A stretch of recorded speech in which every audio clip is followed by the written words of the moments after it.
Day 4 in Python series. तो चलते हैं अपन आज के टॉपिक की ओर। उससे पहले आज का थॉट पढ़ लेते हैं अपन। जो हुआ अच्छा हुआ, जो होता है अच्छे के लिए होता है। कभी कभी विपरीत परिस्थितियां हमारे वर्तमान स्थिति को अच्छा करने के लिए आती हैं। बोलिए राधे राधे। अब चलते हैं अपन आज के टॉपिक की ओर। तो आज का जो टॉपिक है गाइस वो है वेरिएबल्स इन पाइथन प्रोग्रामिंग। सबसे पहले तो मैं वो एग्जाम्पल देता हूँ जो सब लोग देते हैं। क्या है? Variables are container to use and store some values. ठीक है। So variables are use to store various type of information या data such as strings, list, object and more. Here are you can use variables in Python. Python में जो variables होते हैं वो एक container के रूप में काम करते हैं। मान लीजिए बॉक्स एक वेरिएबल है, उसमें मैं अलग अलग टाइप के डाटा को स्टोर कर सकता हूँ। एग्जांपल, मैंगो स्टोर किया है, ऑरेंज स्टोर किया है और यहाँ पे मैंने ग्रेप्स स्टोर किए हैं। इनको यदि मैं डाटा की भाषा में बोलूँ तो स्ट्रिंग्स, इंटीजर एंड फ्लोट मैंने स्टोर किए हैं। अब मैं आपको बताता हूँ कि रियल टाइम यूज़ कहाँ पे होता है वेरिएबल का। This is my personal example, so आप इसको अच्छे से समझिए। मान लीजिए यूज़र नेम और पासवर्ड एक वेरिएबल है। अब मैं वेरिएबल का यूज़ करता हूँ कि मुझे पता नहीं है भाई फ्यूचर में कौन सी वैल्यू, कौन मेरी आईडी पे लॉगिन करने वाला है, कौन मेरी वेबसाइट पे यहाँ पे आके मैं लॉगिन करने वाला है, मुझे तो मालूम नहीं है। लेकिन मैं वहाँ पे एक वेरिएबल डिक्लेयर कर दूंगा, यूज़र नेम और पासवर्ड।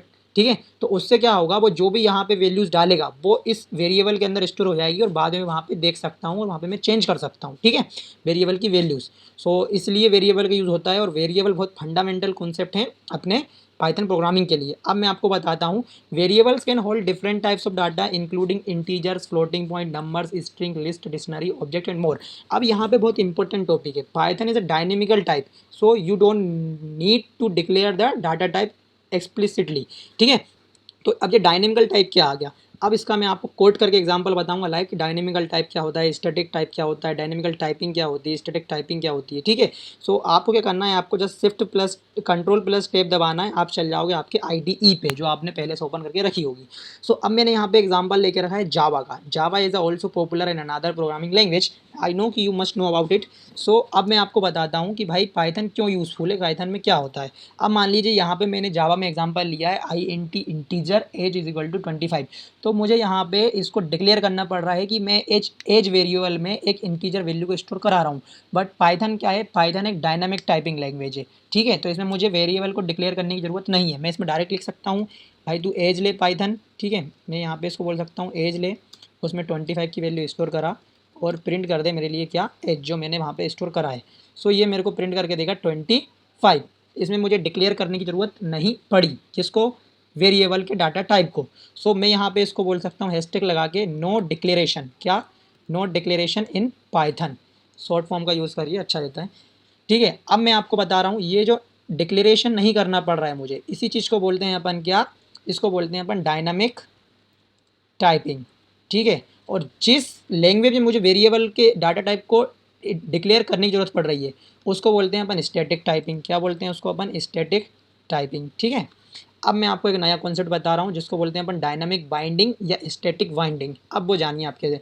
मान लीजिए मेरा एज एक वेरिएबल है, मैंने उसमें वेरिएबल स्टोर, मैंने एक स्ट्रिंग स्टोर कर दी। क्या स्ट्रिंग स्टोर कर दी मैंने, स्ट्रिंग स्टोर कर दी Satyam waits and question mark. ठीक है। Wait a minute bro, Satyam question mark waits. ठीक है। अब मैं इस जो स्ट्रिंग है, अब मैं इसको प्रिंट कराऊंगा। ठीक है। प्रिंट कराऊंगा, प्रिंट क्या कराऊंगा, प्रिंट कराऊंगा एच। तो ये मुझे मेरा जो मैंने वैल्यू स्टोर कराई है मुझे स्टोर करके दे देगा। अब इसी सेम वेरिएबल में मैं एक और चीज़, एक और वैल्यू स्टोर कराता हूँ, एज इज इक्वल टू, मान लीजिए सत्यम की जो वेडिंग है वो होने वाली है 2030 में।